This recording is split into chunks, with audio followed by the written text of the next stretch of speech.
الحمد لله رب العالمين الرحمن الرحيم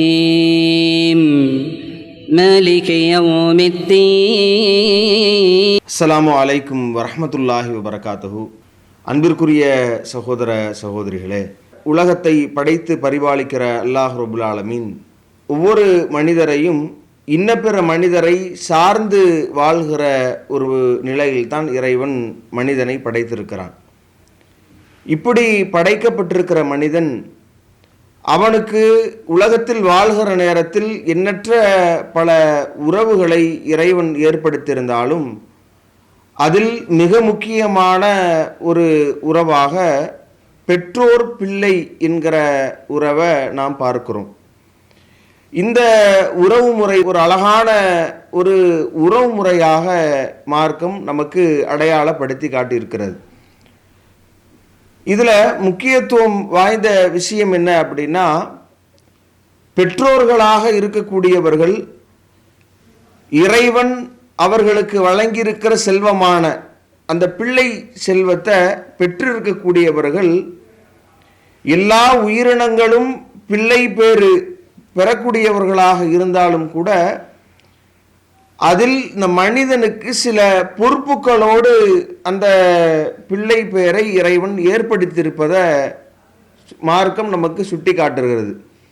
எந்த அளவிற்கு அப்படின்னு பார்த்தோம்னா, மிக சாதாரணமாக ஒரு பிள்ளை பேறு என்பது பரவலாக இறைவன் அந்த அடிப்படை எல்லாருக்கும் வழங்கியிருந்தாலும் கூட சில பொறுப்புகளோடு இறைவன் அந்த உறவு முறையை ஏற்படுத்தியிருக்கிறான். அல்லாஹ்வுடைய தூதர் சொல்லி காட்டுகிற போது, குல்லுக்கும் ராயின், உங்களில் ஒவ்வொருவரும் பொறுப்பாளி, வ மஸ்ஊலுன் அன் ரஅயத்திஹி, தங்களுடைய பொறுப்பு குறித்து அவர்கள் விசாரிக்கப்பட இருக்கிறார்கள் என்று அல்லாஹ்வுடைய தூதர் சொல்லிவிட்டு, ஒரு ரஜுலு, ஒரு ஆண் என்பவன், ராயின் அலா அஹ்லி பைத்திஹி, தன்னுடைய குடும்பத்தாருக்கு அவன் பொறுப்பாளி, வஹுவ மஸ்ஊலுன் அன்ஹும், அவர்கள் குறித்து அவன் விசாரிக்கப்பட இருக்கிறான் என்று அல்லாஹ்வுடைய தூதர் சொல்லிவிட்டு, வல் மர்அத்து, ஒரு பெண் என்பவள், ராயத்துன் அலா பைத்தி பாலிஹா, தன்னுடைய கணவனின் வீட்டாருக்கு அவள் பொறுப்பாளி, வலதிஹி, இன்னும் கணவனுடைய பிள்ளைக்கு, தன்னுடைய பிள்ளைக்கும் அவள்தான் பொறுப்பாளி, வஹிய மஸ்ஊலத்துன் அன்ஹும், அவர்கள் குறித்து அவள் விசாரிக்கப்பட இருக்கிறாள் மறுமையில் என்பதாக சொல்கிற செய்தியை நாம் சஹீஹ் புகாரியில் 2554வது செய்தியாக பார்க்கிறோம். அப்போ அல்லாஹ்வுடைய இந்த ஏற்பாடு அழகான அந்த உறவாக இருந்தாலும் அந்த உறவுகள் விஷயத்தில் அந்த மகனுக்கும் அல்லது மகளுக்கும் பெற்றோருக்குமான அந்த உறவு இருக்கிறதே, அது சில பொறுப்புகளை மையப்படுத்தியதாகவும் இருக்கிறது என்பதை நாம் முதலாவதாக உணரணும். எந்த அளவிற்கு அப்படின்னா, இவங்க தான் ஒரு முதன்மை பொறுப்பாளிகளாக இறைவன் எப்படி இந்த குழந்தைகளை பெற்றோருக்கு இறைவன் வழங்குகிறான் என்றால், அதே ஒரு ஒரு அழகான முறையில் அல்லாஹ்வுடைய தூதர் அதை நமக்கு சொல்லித்தராங்க. சஹீஹ் புகாரில் இடம்பெற்றிருக்கிற 1359வது செய்தியில் நீங்கள் பார்க்கலாம். அல்லாஹ்வுடைய தூதர் சொல்கிறார்கள், மாமின் மௌலூதின் யூலது அலல் ஃபித்ரா, எந்த குழந்தையாக இருந்தாலும் அது இயற்கை மார்க்கத்தில் தான் பிறக்கிறது. அபவாஹு, அவர்களுடைய பெற்றோர்கள் தான், யூ ஹவ்விதானிகி, அவர்களை யூதர்களாகவும், யு நஸ்ஸிரானிகி, அவர்களை கிறிஸ்தவர்களாகவும், யு மஜ்ஜிசானிகி, அவர்களை நெருப்பு வணங்கிகளாகவும், அவர்களுடைய குணாதிசயங்களை அவர்களுடைய பண்புகளை பெற்றோர்கள் தான் தீர்மானிக்கிறார்கள் என்று அந்த அளவிற்கு அவர்கள் எதையும் அறியாதவர்களாக இறைவன் பெற்றோர்களிடத்தில் ஒப்படைப்பதாக சொல்கிறான். அப்போ எல்லா குழந்தைகளையும் பெற்றெடுக்கிற பெற்றோர்கள் தன்னுடைய பிள்ளை நல்ல ஒரு குழந்தையாக வளர வேண்டும் என்கிற எண்ணத்தோடு பெற்றோர்கள் இருந்தாலும் அவர்கள் செய்கிற சில பிழைகளால் அந்த பிள்ளைகளுடைய வாழ்க்கை எதிர்காலம் கேள்விக்குறியாகுவதை நாம் பார்க்கிறோம்.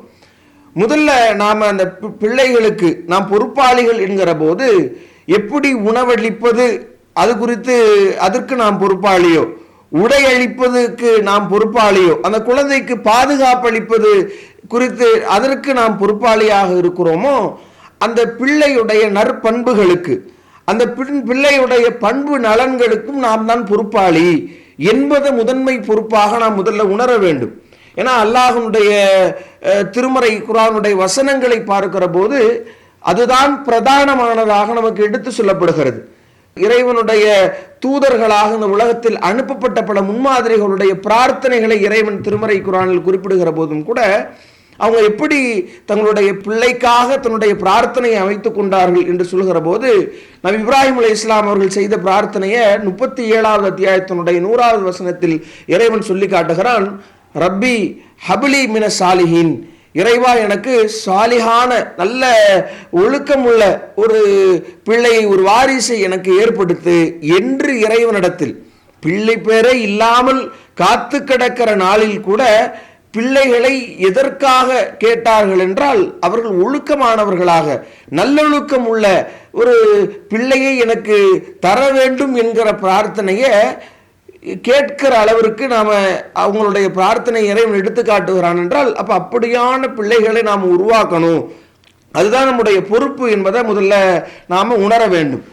முதல்ல அந்த பிள்ளைகளை உருவாக்குவது என்கிற கோணத்தில் நாம் பார்க்கிற போது நம்மை மறந்து பிள்ளைகளுக்கு சில கருத்துக்களை திணிக்கிறோம். நாம் என்ன நினைக்கிறோம், நாம ஒரு பெற்றோர்களாக இருக்கிறோம், பிள்ளைகளுக்கு நாம சில விஷயங்களை நாம சொல்லி அவர்களை வளர்க்க வேண்டும், அவர்களை நல்லவர்களாக உருவாக்க வேண்டும் என்ற பார்வையில் மட்டும் அதை அணுகுகிற போது நம்மை மறந்து விடுகிறோம். ஆனா உண்மையான அடிப்படை என்ன அப்படின்னு சொன்னா, தாயை போல் பிள்ளை என்று சொல்றாங்கல்ல, நாம் நம்மிடத்தில் என்ன நிலை இருக்கிறதோ, நாம் எப்படியானவர்களாக சமுதாயத்தில் இருக்கிறோமோ, நாம் எப்படியாக பிள்ளைகள் மத்தியில, பிள்ளைகளை பொறுத்தவரை கண்ணாடியை போன்றவர்கள், நம்மிடத்தில் என்ன நிலை இருக்கிறதோ அதை பிரதிபலிக்கக்கூடியவர்களாக, நம்முடைய வார்த்தைகள் தான் அதை கேட்டறிந்துத்தான் அவர்கள் பேச பழகிக் கொள்கிறார்கள், நம்முடைய நடையைத்தான் பார்த்து நடக்க கற்றுக்கொள்கிறார்கள், நம்முடைய செயல்பாடுகள் தான் அவர்களுடைய ஒரு அடிப்படை கற்றலாக இருக்கிறது என்கிற போது அப்ப நாம் முதல்ல பிள்ளைகளை சரியாக பராமரிக்க வேண்டும், அவர்கள் ஒழுக்கமானவர்களாக வளர்க்க வேண்டும் என்கிற நிலையில் முதல் படியே என்ன தெரியுமா, நம்மை நாம் சீர்திருத்திக் கொள்ள வேண்டும். அதுவே அவர்களுக்கு மிகப்பெரிய வளர்ப்பு முறையில் மிக முக்கியமான அடிப்படை என்று நாம சொல்லலாம். எந்த அளவிற்கு அல்லாஹ்வுடைய தூதர் எப்படி இந்த பிரச்சாரத்தை எடுத்து சொல்லுகிற போது நபிகள் நாயகம் ஸல்லல்லாஹு அலைஹி வஸல்லம் அவர்கள் மேற்கொண்ட மிக அற்புதமான விஷயம் என்னன்னா, தன்னுடைய வாழ்க்கையை அவர்களுக்கு மத்தியில அல்லாஹ்வுடைய தூதரை சக நபித்தோழர்கள் பார்த்து கொண்டே இருக்கிறார்கள். சில உபதேசங்களை செய்வதாக இருந்தால் அதற்கு முன்னோடியாக அல்லாஹ்வுடைய தூதருடைய நடைமுறை இருக்கும் என்று அல்லாஹ்வுடைய தூதர் அந்த பிரச்சாரத்தை முன்வைக்கிற போது தான் அந்த பிரச்சாரம் மக்கள் மத்தியிலே ஈடுபட்டு வெறும் ஏதோ ஒரு ஏட்டு சுரக்காயாக இல்லாமல் அது ஒரு வாழ்க்கை தத்துவமாக அனைவரும் கடைபிடிக்க வேண்டிய ஒரு வாழ்க்கை நெறியாக மாறி இருப்பதை நாம் பார்க்கிறோம். அப்ப முதல் அடிப்படை, நாம பிள்ளைகளுக்கு முன்மாதிரிகளாக நம்முடைய செயல்பாடுகளை மிக கவனத்தோடு நாம் சரியான முறையில் நம்முடைய செயல்பாடுகளை அமைத்துக் கொள்ள வேண்டும், பேச்சுக்களை நடவடிக்கைகளை. இதுல இன்னும் அழுத்தமாக நாம் பார்க்கிறோம். அல்லாஹ்வுடைய தூதர் எந்த அளவிற்கு இதை சொல்றாங்க அப்படின்னா, தாய் தந்தை தான் ஒரு தன்னுடைய பிள்ளைகளுக்கு மிக முக்கியமான நட்பு பாராட்டுவதற்கு முதன்மை தகுதி வாய்ந்தவர்கள் என்று சொல்றாங்க. பொதுவாக இன்றைய பிள்ளைகளுக்கு பார்க்கிறோம், பிள்ளைகளை பார்க்கிற போது அந்த பிள்ளைகளுக்கும் நமக்குமான அந்த இடைவேளி என்பது பெரிய அளவிற்கு இருக்கிறது. ஒரு அவங்க ஜென்ரேஷன் வேற, நம்முடைய ஜென்ரேஷன் வேற, அவங்களுடைய அவர்கள் வளர்கிற விதம் வேற, வளர்கிற சூழல் வேற, நாம் வளர்ந்த சூழல் வேற என்கிற ஒரு நிலை இருக்கிற போது அந்த பிள்ளைகள் நம்மோடு நெருங்க மறுக்கிற ஒரு பெரிய நீண்ட இடைவேளி இருக்கிறது. ஆனா மார்க்கம் என்ன சொல்கிறது அப்படி நம்ம பார்த்தோம்னா, ஒருவர் உறவு பாராட்டுவதற்கு மிக தகுதியானவர் யார் என்று அல்லாஹ்வுடைய தூதரிடத்துல கேட்கப்படுகிறது. யார சொல்லல, அல்லாஹ்வுடைய தூதரே, மன் அஹக்குன் நாசி பிஹுஸ்னி சஹாபதி, நான் ஒரு அழகிய முறையில் உறவாடுவதற்கு மிக தகுதியானவர் யார் என்று அல்லாஹ்வுடைய தூதரிடத்தில் கேட்கப்படுகிற போது நபிகள் நாயகம் ஸல்லல்லாஹு அலைஹி வஸல்லம் அவங்க சொல்றாங்க, உம்முக்க, உன்னுடைய தாய் தான். சும்மமன், பிறகு யார் அப்படின்னு கேட்கும் பொழுது பிறகும் அல்லாஹ்வுடைய தூதர் சும்மா உம்முக்க, உன்னுடைய தாய் தான் என்று சொல்றாங்க. திரும்பவும் கேட்கிறார், உம்முக்க, உன்னுடைய தாய் தான் என்று 3வது முறையும் அல்லாஹ்வுடைய தூதர் சொல்லி 4வது முறை கேட்கிற போது தான் அபூக்க, உன்னுடைய தந்தை என்று அல்லாஹ்வுடைய தூதர் பதிலளிக்கிறார்கள். அப்ப பொதுவாகவே தாய்மார்களுக்கு இறைவன் அந்த பொறுப்பை அவர்கள் தன்னுடைய பிள்ளைகளை பராமரிக்கிற பொறுப்புதாரிகளாக அல்லாஹ் அது குறித்து விசாரிக்க இருக்கிறான் என்பதை தாண்டி நட்பு பாராட்டுவதற்கு முதன்மை பொறுப்பாளர்களாக, நட்பு பாராட்டுவதற்கு மிக தகுதி வாய்ந்தவர்களாக இந்த தாய்மார்களை தான் முதல்ல இறைவன் சொல்றான். அடுத்ததுதான் தந்தை என்கிற நிலையில் தாய் தந்தையோடு தான் ஒரு பிள்ளை உறவாட வேண்டும் என்றால் மிக தகுதியானவர்கள். தங்களுடைய சோகங்களை பகிர்ந்து கொள்வதற்கு, தங்களுடைய சந்தேகங்களை கேட்பதற்கு, தன்னை வளர்த்து கொள்வதற்கு, தன் மீது அக்கறை செலுத்துவதற்கு, அனைத்திற்கும் உறவாடுவதற்கு மிக தகுதி வாய்ந்தவர்கள், மிக அடிப்படையானவர்களாக இந்த பெற்றோர்கள் நாம் பார்க்கிறோம். மார்க்கம் அப்படி அடையாளப்படுத்துது.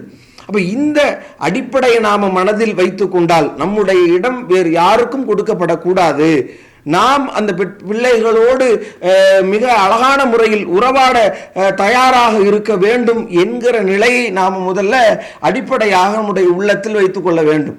அப்ப ஆனா இன்னைக்கு பெற்றோர்களுடைய நிலை, ஒரு திருமணமான ஒரு தம்பதிகள் ஏதோ ஒரு திட்டமிடலோ இல்லாமல் கூட ஒரு சில மாதங்கள்ல பெற்றோர்களாக மாறிவிடுகிறார்கள். இன்னும் சில வருடங்கள்ல பெற்றோர்களாக தங்களை மாற்றிக்கொள்கிறார்கள். அப்படி மாறிக்கொள்கிற நேரத்தில் பெற்றோர்களாக மாறியவர்கள் அந்த திடீரென்று சில பொறுப்புகள் தங்களுக்கு கொடுக்கப்படுகிற போது அதை சரியான முறையில் இன்றைக்கு செய்கிறோமா? பெற்றோர் என்கிற பொறுப்பை சுமந்தவர்களாக பயணிக்கிறவர்கள் உண்மையில் சரிவர அந்த பொறுப்புகளை செய்துத்தான் கொண்டிருக்கிறார்களா என்று நாம் பார்க்கிற போது இன்றைக்கு 3 விதமான பெற்றோர்களை பார்க்கிறோம். அந்த 3 முறைகளுமே மிக மோசமானதாக இருக்கிறது. என்ன மாதிரி? ஒன்று, ஒரு சாரார் எப்படி இருக்கிறாங்கன்னா, கருணை இல்லாத கண்டிப்பு, கடுமையான கண்டிப்பு, பிள்ளைகளை பார்த்தாலே ஒரு நெருப்பாக அவர்கள் பக்கத்தில் வராத அளவிற்கு அவர்களிடத்துல கடுமையான ஒரு கண்டிப்பு காட்டக்கூடியவர்களாக இருக்கிறாங்க. இன்னொரு சாரார் எப்படி இருக்கிறாங்கன்னா, கண்மூடித்தனமான அன்பு. எனக்கு வீட்டில் ஒரே பிள்ளை, எனக்கு ஒரு பெண் குழந்தை அல்லது ஒரே ஒரு ஆண், இவன் இறுதி கடைசி பிள்ளை என்று ஏதோ ஒரு காரணத்தை சொல்லி அந்த பிள்ளை மீது கண்மூடித்தனமான அன்பு என்கிற மாதிரி ஒரு சில சாரார் இருக்கிறாங்க. இன்னொரு சாரார் பெற்றோர்கள் என்ன செய்யறாங்கன்னா, கண்டும் காணாம விட்டுறது. எப்படியோ போயிட்டு வா, என்னமோ செய் என்கிற மாதிரி ஒரு சாரார். அப்ப இப்படி 3 விதமான பெற்றோர்கள் இருக்கிறாங்க. இஸ்லாம் எப்படி இந்த விஷயங்களை எடுத்துக்கொள்கிறது? முதல்ல கருணை இல்லாத இந்த கண்டிப்பு இருக்கிறதுல இதை பெரிய விஷயமாக, இதுதான் நாங்கள் தான் சரியான பெற்றோர்கள் என்று அப்படியான ஒரு சில கண்டிப்புகளை கண்டிக்கிறாங்க. பார்த்தாலே எதற்கெடுத்தாலும் கண்டிப்பு, எதற்கெடுத்தாலும் மிக மோசமான அளவிற்கு அடிப்பது அல்லது படுமோசமான வார்த்தைகளை பயன்படுத்தி கடுமையாக திட்டுவது, எதற்கெடுத்தாலும் அவர்களை அடி உதவுவது போன்று அண்ணன் உதவ மாட்டான் என்கிற மாதிரி, நான் அடித்தால் அந்த காரியத்தை சாதித்து விடலாம், செய்ய வைத்து விடலாம், அடித்தால் அந்த குழந்தைய அந்த பிள்ளைய ஒரு காரியத்தில் ஈடுபடுத்தி விடலாம், உதைத்தால் திட்டினால் அந்த பயத்தில் அந்த குழந்தையை நாம் சரி செய்து விடலாம் என்கிற எண்ணத்தில் எல்லை மீறி அடித்து அதில் காயம் ஏற்படுத்தி சூடு வைப்பது என்று இது மாதிரியான மிக மோசமான வன்முறைகளை குழந்தைகள் மீது செலுத்துகிற நிலையை நாம் பார்க்கிறோம். ஆனா இது எவ்வளவு மோசமானது, மார்க்கம் எந்த அளவுக்கு இதை சொல்லுகிறது? அல்லாஹ்வுடைய தூதருடைய அழகான வழிமுறையை பார்க்கிறோம். சை புகாரில 6038வது செய்தி இங்க பார்க்கலாம். அனஸ் ரலியல்லாஹு அன்ஹு அல்லாஹ்வுடைய தூதரிடத்துல சிறு பிள்ளையாகவே அல்லாஹ்வுடைய தூதருக்கு உதவியாளராக, பணியாளராக நபியிடத்தில் இருக்கிறார். அப்ப சிறு பிள்ளை என்றாலே அந்த ஒரு முதிர்ச்சி இல்லாத தன்மை, பல பக்குவம் இல்லாத செயல்பாடுகள் என்று தான் இருக்கும். ஆனா அல்லாஹ்வுடைய தூதர் அந்த ஒரு சிறுவனிடத்தில் எப்படி நடந்து கொண்டிருக்கிறாங்க என்று நாம் பார்க்கிற போது, அந்த சிறுவரை அல்லாஹ்வுடைய தூதரிடத்தில் 10 ஆண்டுகள் பணிபுரிந்த அந்த சிறுவர் சொல்கிறார், ஹதம்து நபிய ஸல்லல்லாஹு அலைஹி வஸல்லம் அஸ்ர சினீன், 10 வருடம் அல்லாஹ்வுடைய தூதரிடத்தில் நான் பணியாற்றி இருக்கிறேன். அல்லாஹ்வுடைய தூதர் ஃபமா காலலி உஃபின், என்னை பார்த்து சீ என்று கூட சொன்னது கிடையாது.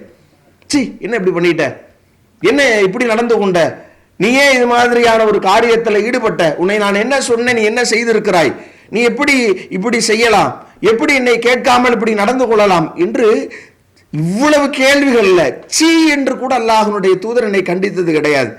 இப்போ கெட்ட வார்த்தைகளுக்கு இன்னைக்கு பார்த்தோம்னா நம்முடைய வார்த்தைகளை, கடும் கெட்ட வார்த்தைகளை மிக சாதாரணமாக பயன்படுத்துகிறோம். பிள்ளைகளை பார்த்து சொல்கிறோம், பிள்ளைகளை மிக மோசமாக அடிக்கிறோம், அவர்களை பிற பிள்ளைகளை வைத்து கம்பேர் பண்றோம். அவனை பார், அவனுடைய பக்கத்து வீட்டுக்கார அந்த உன்னோடு படிக்கிற சக வகுப்பில் படிக்கிற மாணவனை பார், அவன் எப்படி இருக்கிறான், அவனுடைய செயல்பாடுகள் எப்படி இருக்கிறது, அவனுடைய மதிப்பெண்கள் எப்படி இருக்கிறது என்று இப்படியான ஒரு கோரமான ஒரு நிலையில் பிள்ளைகளை அணுகுகிற நமக்கு மத்தியில் அல்லாஹ்வுடைய தூதர் என்ன செஞ்சாங்கன்னா, தன்னோடு இருந்த அந்த சிறுவரிடத்தில் சீ என்று கூட சொல்லாத ஒரு பண்பாளராக அல்லாஹ்வுடைய தூதர் செயல்பட்டிருப்பதை நாம் பார்க்கிறோம். இன்னும் சொல்ல போனா அந்த பிள்ளைகளிடத்துல மிக மோசமாக அவர்களுக்கு மத்தியிலே பேசுகிற வார்த்தைகளை பார்க்கிறோம். அல்லாஹ்வுடைய தூதர் எப்படி வழிகாட்டுறாங்க? நபிகள் நாயகம் ஸல்லல்லாஹு அலைஹி வஸல்லம் அவர்கள் சொல்கிறார்கள், வலா ததுஉ அலா அன்ஃபுசிக்கும் வலா ததுஉ அலா அவுலாதிக்கும், உங்களுக்கு எதிராகவோ உங்களுடைய பிள்ளைகளுக்கு எதிராகவோ நீங்கள் பிரார்த்தனை செய்து விடாதீர்கள், இந்த வார்த்தையும் உதிர்த்து விடாதீர்கள். ஏன் தெரியுமா? அல்லாஹ்விடத்தில் ஒரு நேரம் இருக்கிறது. அல்லாஹ் அந்த நேரத்தில் அந்த பிரார்த்தனையை அங்கீகரிக்கிறான். அந்த வானவர்கள் அதற்கு ஆமீன் சொல்லக்கூடிய ஒரு நேரமாக, அதை இறைவன் ஒப்புக்கொள்கிற நேரமாக அது ஆகியிருந்தால், அவை ஏற்கப்பட்டிருச்சுன்னா நாசமா போ என்று கஷ்டப்பட்டு பெற்றெடுத்த பிள்ளைகளை பார்த்து நாம் சொல்கிறோமே, மிக மோசமான கெட்ட வார்த்தைகளை அவர்களை நோக்கி பயன்படுத்துகிறோமே, அப்ப அது ஒப்புக்கொள்ளப்பட்டா, அது உண்மையான நிலையாக மாறினால், அப்போ இதையெல்லாம் நாம் கருத்தில் கொள்ள வேண்டும், கவனம் கொள்ள வேண்டும் என்பதை மார்க்க மிக முக்கியமான ஒரு அடிப்படையாக நமக்கு சொல்லி தந்திருப்பதை நாம் பார்க்கிறோம். அப்போ இப்படியாக ஒரு சில பெற்றோர்கள் கடும் கண்டிப்பு என்கிற நிலையில் இருக்கிறாங்க. இதற்கு என்ன தீர்வு, எப்படித்தான் இப்போ சொல்வது? எல்லாத்துலேயும் ஒரு மிதத்தன்மை நம்மிடத்துல இருக்கணும். அவர்களிடத்துல நாம் கண்டிப்பு என்பது அறவே இல்லாமல் போய்விடாத அளவிற்கு பார்த்த அல்லாஹ்வுடைய தூதருடைய நடைமுறை எப்படி இருந்தது? நபிகள் நாயகம் ஸல்லல்லாஹு அலைஹி வஸல்லம் அவரிடத்தில் சில கேள்விகள் கேட்கப்படுகிறது. அல்லாஹ்வுடைய தூதருடைய முகம் மாறுகிறது. மாறிய உடனேயே அந்த நபித்தோழர்கள் உடனடியாக நாங்கள் இறைவனிடத்தில் பாவ மன்னிப்பு கேட்கிறோம், இந்த மாதிரி இனிமேல் கேட்க மாட்டோம் என்கிற நிலைக்கு போயிடுறாங்க. அல்லாஹ்வுடைய தூதருடைய முகத்தில் சில மாற்றங்கள். அலி ரலியல்லாஹு அவர்கள் தடை செய்யப்பட்ட பட்டு அங்கியை போட்டு வருகிறார்கள். அல்லாஹ்வுடைய தூதருடனே அவங்களுடைய முகத்தில் சில மாற்றங்களை காட்டுறாங்க. கோபத்தினுடைய அந்த கண்டிப்பை வெளிப்படுத்துகிறார்கள். உடனடியாக அந்த ஆடையை அப்புறப்படுத்தி தன்னுடைய குடும்பத்தாருக்கு அதை பங்கிட்டு விடுகிறார்கள் என்கிற செய்தியை நாம் புகாரில் 5840வது செய்தியாக பார்க்கிறோமே. அப்ப இப்படியாக கண்டிப்பு என்பதை ஒரு ரொம்ப லிமிட்டாக, ஒரு அளவில் தேவையற்ற விஷயங்களில் பிள்ளைகள் ஈடுபடுகிற போது, குழந்தைகள் தெரியாதவர்கள் அதை செய்கிற போது நாம் அளவோடு நம்முடைய கண்டித்தில் இருக்க வேண்டும் என்பதை மார்க்கம் நமக்கு மிக அழகாக சொல்லித் தருகிறது. அடுத்த சாரார் எப்படி? கண்மூடித்தனமான பிரியம், பாசம். என்னுடைய பிள்ளை, அந்த பிள்ளைக்கு நான் எதா இருந்தாலும் அதற்கு நான் செய்து கொடுப்பேன், அதற்கு நான் சுதந்திரமான ஒரு நிலையை கொடுக்கிறேன், அதற்கு கேட்டதையெல்லாம் அடம் பிடிப்பதெல்லாம் வாங்கி கொடுப்பேன் என்கிற மாதிரியான ஒரு சூழல். அந்த பிள்ளைக்கு தேவையில்லாத நேரத்தில் போனை வாங்கி கொடுக்கிறது, தேவையில்லாத நேரத்தில் ஒரு சிறு வயதில் அதை பயன்படுத்துகிற பக்குவமே இல்லாத நேரத்தில் கொண்டு போய் அவருக்கு ஒரு பைக்கை வாங்கி தருவது, இதுவே அந்த குழந்தை வாழ்க்கை சீரழிவதற்குரிய காரணமாக அமைந்து விடுகிறது. இப்படியான பெற்றோர்களும் இருக்கிறத நாம் பார்க்கிறோம். இது எவ்வளவு மோசமான! அல்லாஹ்வுடைய தூதர் எவ்வளவு பாசமிக்கவர்களாக தன்னுடைய பிள்ளைகள் விஷயத்தில் இருந்தாலும், நபிகள் நாயகம் ஸல்லல்லாஹு அலைஹி வஸல்லம் சொல்றாங்களே, தன்னுடைய மகள் ஃபாத்திமாவை பற்றி சொல்கிற போது அல்லாஹ்வுடைய தூதர் என்னில் ஒரு பகுதி என்று அல்லாஹ்வுடைய தூதர் சொல்றாங்க. அந்த அளவிற்கு நேசம் வைக்கிறார்கள், பாசம் வைக்கிறார்கள். ஆனாலும் இவ்வளவு ஒரு பாசம் வைக்கக்கூடிய ஒரு நிலையில் நபிகள் நாயகம் ஸல்லல்லாஹு அலைஹி வஸல்லம் அவர்கள் இருந்தாலும் கூட அல்லாஹ்வுடைய தூதர் அந்த தன்னுடைய மகள் விஷயத்தில் எப்படி, அந்த கண்டிக்கிற விஷயத்தில் எப்படி இருந்தாங்க நாம் பார்க்கலாம். நம்மெல்லாம் தெரிந்து வைத்திருக்கிற செய்தி, சஹீஹ் புகாரில் இடம்பெற்றிருக்கிற 3475வது செய்தி நீங்க பார்க்கலாம். அல்லாஹ்வுடைய தூதர் சொல்கிறார்கள், வைமுல்லாஹி லவ் அன்ன ஃபாத்திமத பின்த் முஹம்மத் ஷரகத் லகதாத் யதஹா, என்னுடைய மகள் ஃபாத்திமாவே என்னில் பகுதி என்று அல்லாஹ்வுடைய தூதர் சொன்ன அந்த ஃபாத்திமா அவர்கள் திருடினாலும் கூட அவள் கையை நான் துண்டிக்கத்தான் செய்வேன் என்கிற அந்த ஒரு சொல்லாடல், என்கிற ஒரு பயன்பாடு, அல்லாஹ்வுடைய தூதருடைய வார்த்தையின் வெளிப்பாடு. கண்டிக்கிற நிலை வந்தால் பாசம் நேசம் என்பதெல்லாம் அது அப்புறம்தான். தவறு என்றால் அதை கண்டிக்கத்தான் செய்வேன் என்கிற அல்லாஹ்வுடைய தூதருடைய அற்புதமான நிலைப்பாடை பார்க்கிறோம். அதே மாதிரி நபிகள் நாயகம் ஸல்லல்லாஹு அலைஹி வஸல்லம் அவர்கள் தன்னுடைய பேர குழந்தைகள் மீது அதிகமான பாசம் வைத்திருந்தார்கள். இந்த குழந்தைகளை அரவணைப்பது, அவர்களை பார்த்து கொள்வது என்று நபி அவர்கள் அந்த அளவிற்கு நேசம் வைத்திருந்தார்கள். ஆனாலும் கூட கண்டிக்க வேண்டிய இடங்கள் வருகிற போது, ஹராம் ஹலாலை நபி அவர்கள் சுட்டி காட்ட வேண்டிய சூழல் வருகிற போது அது அல்லாஹ்வுடைய தூதர் கண்டிக்கத்தான் செஞ்சாங்க. அப்படியே எப்பயுமே என்னுடைய குழந்தைகளை நான் கண்டிக்க மாட்டேன், ஊரே வந்து சொன்னாலும் கூட குழந்தை வந்து அங்கே உன்னுடைய மகன் அங்கே இருக்கிறான், இந்த மாதிரி தவறான காரியத்தில் ஈடுபடுகிறான் என்று சொல்லுகிற போது ஏன் மகன் அப்படி இருக்க மாட்டான் என்கிற குருட்டுத்தனமான நம்பிக்கை, குருட்டுத்தனமான பாசம், இது அந்த குழந்தை நாசமாவதற்கு வழிவகுக்குதே. அப்போ அல்லாஹ்வுடைய தூதர் என்ன செய்கிறாங்க, நபிகள் நாயகம் ஸல்லல்லாஹு அலைஹி வஸல்லம் அவங்க ஜகாத்தினுடைய பொருட்கள் குவித்து வைக்கப்பட்டிருக்கிற குவியல் இருக்கிற இடத்துல அருகில் இருக்கிற போது அகதல் ஹசன் இப்னு அலி ரலியல்லாஹு அன்ஹுமா தம்ரத்தமின் தம்ரத்து சதக்கா, சதக்காவுனுடைய பொருட்களில் இருந்து ஒரு பேரிச்ச மரத்தை பழத்தை எடுத்து ஹசன் அவர்கள் வந்து சாப்பிடுறார், சின்ன குழந்தை. அல்லாஹ்வுடைய தூதர் அவருடைய வாயில் தன்னுடைய கையை விட்டு நபிகள் நாயகம் ஸல்லல்லாஹு அலைஹி வஸல்லம் அவர்கள் அப்படியே உடனே அதை நீ துப்பு என்று சொல்லி அதை வெளியில் எடுத்து போட்டு விட்டு அல்லாஹ்வுடைய தூதர் கேட்கிறார்கள், உனக்கு சதக்காவுடைய பொருட்களை சாப்பிடக்கூடாது என்று உனக்கு சொல்லப்படலையா, உனக்கு தெரியாதா என்று கண்டிக்கிற ஒரு நேரத்தை, ஹராம் என்று வருகிற போது எவ்வளவு பிரியம் அல்லாஹ்வுடைய தூதருக்கு இருந்திருந்தாலும் கூட கண்மூடித்தனமான பிரியம் இல்லை.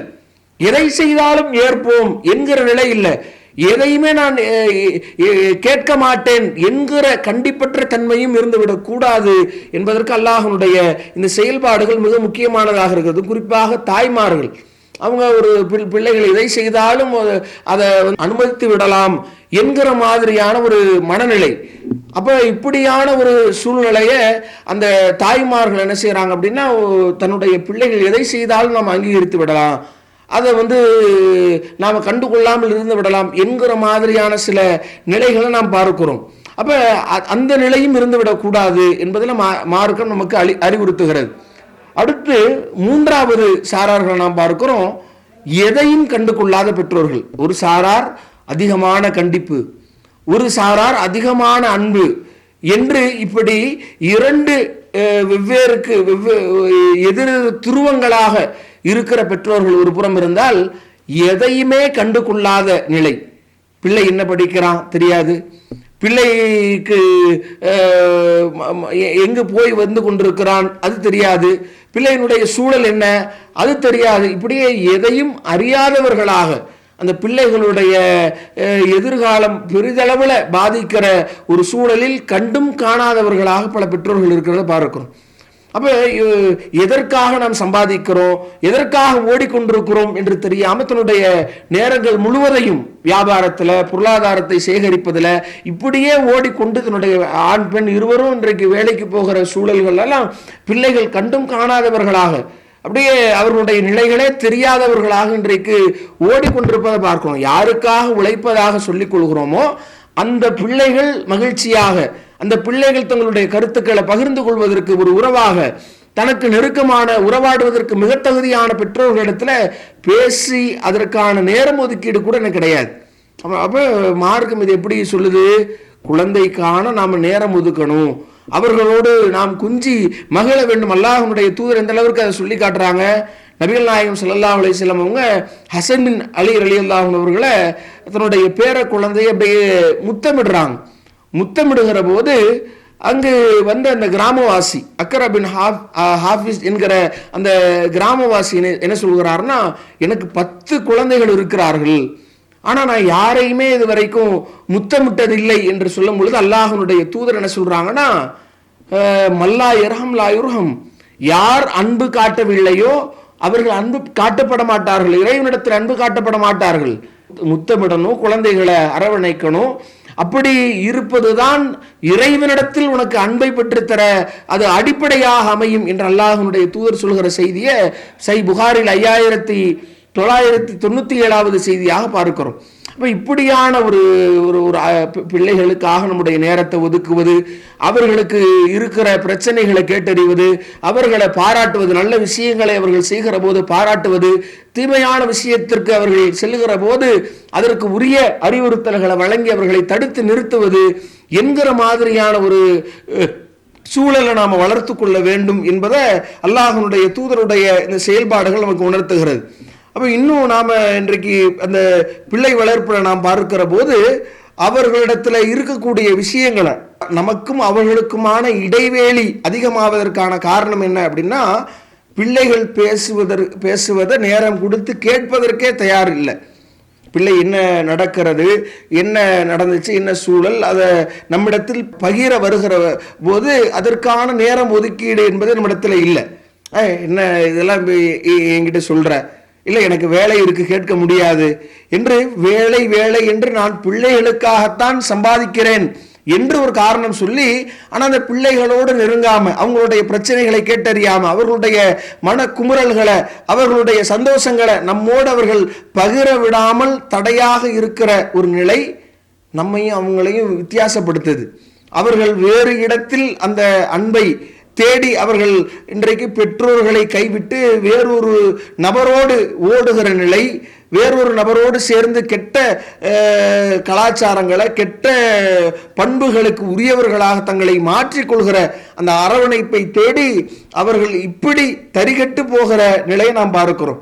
அப்போ இந்த பிள்ளைகளுக்கான சரியான ஒரு விஷயங்கள், அவங்க சொல்லுகிற தகவல்களை கேட்டறிந்து அவர்களுக்கான சரியான வழிகாட்டுதல்களை வழங்குகிற ஒரு முதன்மை பொறுப்பாளிகளாக நம்மளை உணர வேண்டும் என்பதை நாம் பார்க்கிறோம். அதே மாதிரி பிள்ளைகளுக்கு கல்வி கற்கிற விஷயத்தில் என்ன படிக்கிறாங்க, அவங்களுடைய கல்வியை மேம்படுத்துவதற்குரிய செயல்பாடுகளை நாம் செய்யணும். அவர்களுடைய தனித்திறமைகளை ஊக்குவிக்க வேண்டிய அந்த பொறுப்புகளை சரிவர செய்ய வேண்டும்.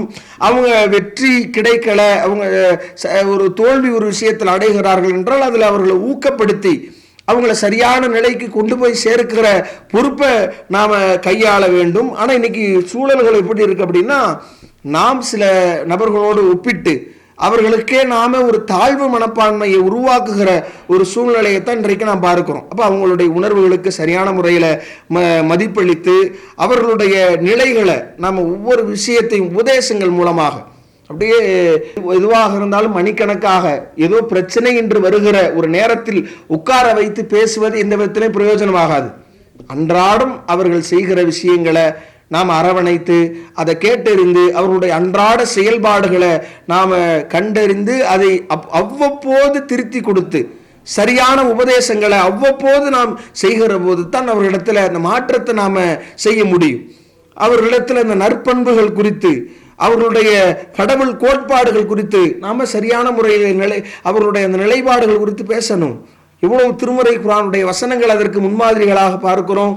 அல்லாஹ்வுடைய தூதர்களாக இருந்த இப்ராஹிம் அலைஹிஸ்ஸலாம் அவர்கள், யாக்கூப் அலைஹிஸ்ஸலாம் அவர்கள், அவங்களுடைய வசியத் அந்த இறுதி உபதேசங்களாக நாம் பார்க்கிறோம். திருமறை குர்ஆன் குறிப்பிடுகிறது, வஸ்ஸாபிஹா இப்ராஹிம் பனிஹி வ யாக்கூப். யாக்கூப் அலைஹிஸ்ஸலாம் அவர்கள், இப்ராஹிம் அலைஹிஸ்ஸலாம் அவர்கள் தன்னுடைய பிள்ளைகளுக்கு, யா பனியே, எங்களுடைய பிள்ளைகளை, இன்னல்லாஹ் இஸ்தஃபா லக்கும் அத்-தீன், இந்த மார்க்கத்தை அல்லாஹ் உங்களுக்கு தேர்ந்தெடுத்திருக்கிறான், ஃபலா தமூதுன்ன இல்லா வ அன்தும் முஸ்லிமூன், நீங்கள் முஸ்லிம்களாகவே தவிர நீங்கள் மரணித்து விடாதீர்கள் என்கிற உபதேசங்களை வழங்கியதாக இருக்கட்டும். லுக்மான் அலைஹிஸ்ஸலாம் என்கிற நல்லடியார், இறைவன் அவர்களை குறித்து அந்த வசனங்களை திருமறை குர்ஆனில் எடுத்து நமக்கு மேற்கோள் காட்டுகிற அளவிற்கு அழகான அற்புதமான உபதேசங்களை அந்த குழந்தைக்கு எப்படி சொன்னால் அதை ஏற்குமோ, என்ன மாதிரியான உதாரணங்கள்ல என்ன மாதிரியான பண்புகளை அந்த குழந்தைக்கு நாம் கற்றுத்தர வேண்டும் என்பதற்கு முன்னுதாரணமாக அழகான உபதேசங்களை செய்கிறார். யா புனைய இன்னஹா இன்தக்கும் மிஸ்கால ஹப்பத்தின் மின் ஹர்தல், கடுகு விதை அளவிற்கு, அதை விட ஒரு சுருக்கமானதை கூட அல்லாஹ் வானத்தில் இருந்தாலும் பூமியில் இருந்தாலும் அல்லாஹ் அதை அறியக்கூடியவன், அல்லாஹ் அதை கொண்டு வந்து விடுவான், அவன் நுட்பமானவன் என்று இறைவனை குறித்த தகவல்களை சொல்வதாக இருக்கட்டும், தொழுகை நிலைநாட்ட சொல்வதாக இருக்கட்டும், கர்வம் கொள்ளாமல் இருக்க வேண்டும் என்கிற உபதேசங்களாக இருக்கட்டும், இப்படி எண்ணற்ற பல உபதேசங்களை அவ்வப்போது செய்வதை இறைவன் அதை சொல்லி காட்டுவதை பார்க்கிறோம். அல்லாஹ்வுடைய தூதரும் கூட சிறு பிள்ளைகள் என்று பார்க்காம அந்த பிள்ளைகளுக்கு உரிய சின்னஞ்சிறிய உபதேசங்களை கூட அல்லாஹ்வுடைய தூதர் கற்றுத்தந்திருக்கிறார்கள் என்பதை நாம் பார்க்கிறோம். இந்த அளவிற்கு நபிகள் நாயகம் ஸல்லல்லாஹு அலைஹி வஸல்லம் அவர்களுக்கு முன்னிலையில சாப்பிடுகிற போது நபிகள் நாயகம் ஸல்லல்லாஹு அலைஹி வஸல்லம் நீ அல்லாஹ்வுடைய பெயரை சொல்லி சாப்பிட வேண்டும், அருகில் இருக்கிற உணவுப் பொருளை நீ அதிலிருந்து சாப்பிட வேண்டும், வழக்கரத்தால் சாப்பிட வேண்டும் என்பதை சிறு பிள்ளைகளுக்கு அல்லாஹ்வுடைய தூதர் வழிகாட்டுவதை நாம் நபிமொழிகளில் பார்க்கிறோம். இன்னும் அல்லாஹ்வுடைய தூதர் நற்பண்புகளை முதல்ல பார்த்து சிறு பிள்ளைகளை அவர்களுக்கு சலாம் சொல்லி அவர்களை பக்குவப்படுத்துவது, பழக்கப்படுத்துவது என்கிற அளவிற்கு அல்லாஹ்வுடைய தூதர் அந்த பிள்ளைகள் சிறுவர்கள் என்று முக்கியத்துவம் இல்லாமல் நபி அவங்க கடந்து சென்றால அவர்களுக்கு ஒரு முக்கியத்துவத்தை அளித்து அவர்களோடு இரண்டர கலந்து அவர்களுக்கு சலாம் சொல்லி அவர்களுக்கு அந்த ஒழுக்கங்களை போதித்து தந்து தீமைகளை குறித்து அவர்களுக்கு அறிவுறுத்தி உபதேசம் செய்து இப்படியாக அந்த எதிர்கால சமுதாயம் இவர்கள்தான் என்கிற கண்ணோட்டத்தில் அல்லாஹ்வுடைய தூதர் அவர்களுடைய செயல்பாடுகளை நாம் பார்க்கிறோம். இன்னைக்கு நம்மிடத்துல சுத்தமாக அது இல்லை. பிள்ளைகள் தானே பின்னாடி பார்த்துக்குவோம், பெரியவர்களாக வருகிற போது பிள்ளைகள் எதை செய்தாலும் இன்றைக்கு கடந்து பின்னாடி பார்த்துக்குவோம் என்று அது பெரிதாகிற போது ஒரே நாளில் மாற்ற நினைக்கிறோம், ஒரே நாளில் நான் சொல்கிற விஷயங்கள் கட்டுப்பட வேண்டும் என்று நினைக்கிறோம், ஒரே நாளில் கண்டிப்புகளுக்கு அவன் பயந்து வர வேண்டும் என்று நினைக்கிறோம். ஆனால் அது பிரயோஜனப்படாது. எப்படி பிரயோஜனமாகும் அது?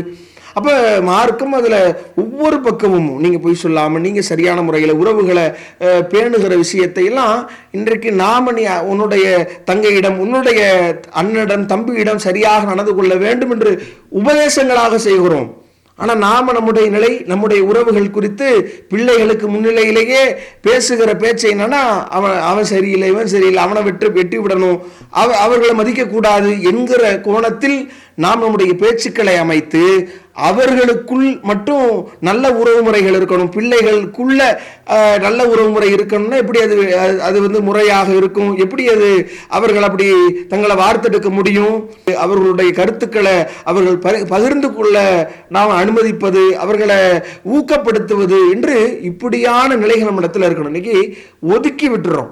அவங்க இடத்துல ஒரு போனை கொடுத்து நம்மளை விட்டா போதும், அல்லது டிவியை போட்டு விட்டு ஏதோ நீ பார்த்துக்கிட்டு என்னை டார்ச்சர் பண்ணாமல் இருந்தால் போதும் என்கிற மாதிரி தப்பித்து கண்டும் காணாமல் நாம் ஒதுங்கி விட வேண்டும்.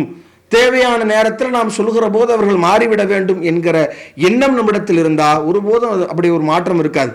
ஃபோனை கொடுக்குறோம், அதில் என்ன இருக்குது, எப்படியான வீடியோக்கள் அவர்கள் பார்க்கிறார்கள், எப்படியான வலைத்தளங்களை அவர்கள் பயன்படுத்துகிறார்கள் என்று தெரியல.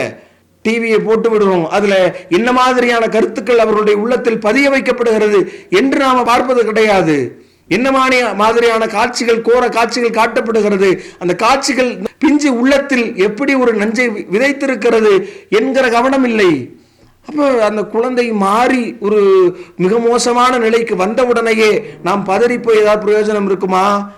அப்போ இப்படியான சில மிக மோசமான நிலைக்கு நாம் தான் அடிப்படை காரணமாக இருக்கிறோம் என்பதை நாம் பார்க்கிறோம். அந்த குழந்தை நமக்கு அல்லாஹ் ரப்பல் ஆலமீன் சொல்லி காட்டுகிற மாதிரி ஒன்றும் அறியாதவர்களாக கொடுக்கப்படுகிறார்கள். அந்த குழந்தைகளை நாம் சரியானவர்களாக ஒழுக்கமானவர்களாக அவர்களுடைய எதிர்காலத்தை அவருடைய பண்பை அவர்களுடைய செயல்பாடுகளை நாம் தான் தீர்மானிக்கிறோம் என்கிற போது அந்த குழந்தை மிக மோசமானவர்களாக சமுதாயத்திற்கு அவர்கள் வெளிப்பட்டால் அதற்கு முழு பொறுப்பு பெற்றோர்கள் தான் என்பதை நாம் உணர வேண்டும். அப்போ அடிப்படையிலிருந்தே ஒவ்வொரு விஷயங்களாக சரி அவங்களுடைய இறப்பு வரைக்கும் அவங்களுடைய செயல்பாடுகளை நாம் அடிப்படையில் சின்ன வயதில் எதை அவர்களுக்கு துவக்கினோமோ வழிகாட்டினோமோ அதுதான் அவர்களுடைய எதிர்காலமாக பிரதிபலிக்க இருக்கிறது என்பதை உணர்ந்து நம்முடைய செயல்பாடுகள் அமைக்கணும். இந்த பிள்ளைகளுக்கும் நமக்குமான உறவு என்பது இறப்பை தாண்டி மறுமை வரைக்கும் இருக்கிறது என்பதை நாம் உணரணும். அப்போ அதில் நம்முடைய ரோல் அந்த ஆரம்ப காலகட்டத்தில் நாம் சரியாக பக்குவமாக அவர்களை வளர்ப்பது, அவங்களுக்கு நல்ல விஷயங்களை போதிப்பது, நல்ல வசதி வாய்ப்புகளை சரியான முறையில் ஏற்படுத்தி தருவது என்பதை தாண்டி திருமண வாழ்க்கைக்கு நம்முடைய பிள்ளைகள் உள்ளே சென்றுட்டாங்க அப்படின்னா அதில் அந்த நேரத்தில் எப்படி நடந்து கொள்ள வேண்டும் என்கிற முறைகளையும் அல்லாஹ்வுடைய தூதர் சொல்கிறாங்க. நாம் எப்படி இருக்கணும், அந்த பிள்ளைகளுடைய வாழ்க்கையில் தேவையில்லாத அந்த இன்வால்மெண்ட். இன்றைக்கெல்லாம் பல பிரச்சனைகள் அப்படி பார்க்கிறோம். பெற்றோராக தன்னுடைய மகனாக இருந்தால் அவன் விஷயத்தில் ஒரு மாமியாராக ஒரு மாமனாராக அந்த வருகிற அந்த பெண் குறித்து அவர்கள் குறித்த மிக மோசமான விஷயங்களை எடுத்து சொல்லி அந்த பெண் பிள்ளைய தன்னுடைய மகன் மூலமாக நெருக்கடிக்கு உள்ளாக்குகிற வேலைகளை இன்றைக்கு பெற்றோர்கள் செய்கிறாங்க. அதே மாதிரி பெண்ணுடைய குடும்பத்தார்கள் அவங்களாக பெற்றோர்களாக இருக்கக்கூடியவர்கள் தன்னுடைய அந்த லிமிட்டை தாண்டி தன்னுடைய பிள்ளைகளை அணுகி அந்த குடும்பத்தில் தேவையில்லாத ஒரு தலையீட்டை செய்கிற நிலைகள் எல்லாம் பார்க்கிறோம். நபிகள் நாயகம் ஸல்லல்லாஹு அலைஹி வஸல்லம் இடத்துல தன்னுடைய மகள் அருமை மகள் ஃபாத்திமா அவர்கள் கைதிகள் வந்திருப்பதை நாங்கள் தெரிந்து கொள்கிறோம் என்று அந்த கைதிகளை தனக்கு உதவியாக பெற்றுக்கொள்வதற்காக வேண்டி வர்றாங்க. அல்லாஹ்வுடைய தூதர் இல்லை, ஆயிஷா ரலியல்லாஹு அன்ஹா அவர்கள் இருக்கிறாங்க, அவர்களிடத்துல சொல்லிவிட்டு போறாங்க. அல்லாஹ்வுடைய தூதரே வந்த தன்னுடைய மகள் வந்து செய்தி அறிந்து வீட்டிற்கு வர்றாங்க. வந்து அல்லாஹ்வுடைய தூதர் இப்படியான ஒரு ஒரு அரசர் தன்னுடைய மகளை பெரும் தன்னுடைய பொறுப்புல இருந்து தன்னிடத்தில் உரிய பணியாட்களுக்கு கொடுக்கிற அளவிற்கான அடிமைகள் இருந்தும் கூட அந்த மாமனிதர் என்ன செஞ்சாருன்னா, அந்த பிள்ளைக்கு எது தேவை, ஒரு ஆடம்பரத்தை ஒரு ஒரு சுகபோக வாழ்க்கையை மட்டும் குழந்தைக்கு கொடுப்பது மட்டும் ஒரு பொறுப்பாளியினுடைய வேலை கிடையாது. அந்த குழந்தையை பக்குவமாக இருக்கிற நிலையை சூழலை அனுசரித்து தான் வாழ வேண்டும் என்பதை வலியுறுத்தி அல்லாஹ்வுடைய தூதர் என்ன செய்யறாங்கன்னா, நீ இருக்கிற சிரமத்தை குறைப்பதற்கு அல்லாஹ்வை நீ தஸ்பீஹ் செய், சுப்ஹானல்லாஹ் என்று சொல்லு, அல்ஹம்துலில்லாஹ் என்று சொல்லு, அல்லாஹ் அக்பர் என்று சொல்லு, உன்னுடைய பணி எளிதாகும் என்று உபதேசித்த ஒரு தந்தையை நாம் பார்க்க முடியுமா? அப்படியான ஒரு தந்தையாக பெரும் ஒரு உச்சபட்சத்தில் ஆட்சி அதிகாரத்திலையும் சரி, பெரிய ஒரு மார்க்க விஷயத்திலையும் உச்சபட்சமாக இருந்தாலும் கூட தன்னுடைய மகள் இன்னொருவர் அரவணைப்புல இருக்கும் பொழுது அவள் கேட்கிற விஷயத்தை எல்லாம் உடனே செய்து கொடுக்க வேண்டும். நாம் அப்படி கஷ்டப்படுறா, நாம் அதில் இன்வால்வ் ஆகணும் என்கிற விஷயத்தை தாண்டி அல்லாஹ்வுடைய தூதருடைய அழகிய நகர்வை பார்க்கிறோம். அப்ப இதெல்லாம் பெரிய பிள்ளைகளுக்கும் ஒரு தாய் தந்தைக்குமான உறவு எப்படி இருக்கணும் என்பதற்கான வழிகாட்டுதல்களாக பார்க்கிறோம். இப்படி நாம் நல்ல ஒழுக்கம் உள்ள பிள்ளைகளை உருவாக்குவது தான் நம்முடைய மறுமைக்கும் அடிப்படையாக இருக்கும் என்பதை அல்லாஹ்வுடைய தூதர் சொல்லக்கூடிய செய்தியை பார்க்கிறோம். சஹீஹ் முஸ்லிமில் இடம்பெறுகிற 3358வது செய்தி அல்லாஹ்வுடைய தூதர் சொல்கிறார்கள், இதா மாத்தல் இன்சான், ஒரு மனிதன் இறந்து விட்டான் என்றால் இன்கதா அன்ஹு அமலுஹு இல்லா மின் ஸலாஸின், 3 விஷயங்களை தவிர எல்லாமே துண்டிக்கப்பட்டு விடும். அதில் ஒரு விஷயமாக அல்லாஹ்வுடைய தூதர் சொல்கிறார்கள், வலதின் சாலிஹின் யதுஉலஹு, தனக்காக பிரார்த்தனை செய்கிற சாலிஹான நல்ல ஒழுக்கம் உள்ள ஒரு குழந்தை, நல்ல ஒழுக்கமிக்க குழந்தையை நீங்கள் உருவாக்கி இருந்தீர்கள் என்றால் அந்த குழந்தை கேட்கிற பிரார்த்தனை என்பது உங்களுடைய மரணத்திற்கு பிறகும் தொடரும் என்பதை அல்லாஹ்வுடைய தூதர் வழிகாட்டி இருக்கிற இந்த செய்தியில பார்க்கிறோம். அப்பேற்பட்ட பிள்ளைகளை உருவாக்கி அதில் இந்த பிள்ளைகள் விஷயத்தில் சரியாக நடந்து நம்முடைய உலக வாழ்க்கையிலையும் மறுமையிலையும் வெற்றி அடைகிற நல்வாய்ப்பை இறைவன் நம் அனைவருக்கும் நிகழ்வானாக என்று கூறி முடிக்கிறேன். வாஹிரு தாவனா அல்ஹம்துலில்லாஹி ரப்பில் ஆலமீன்.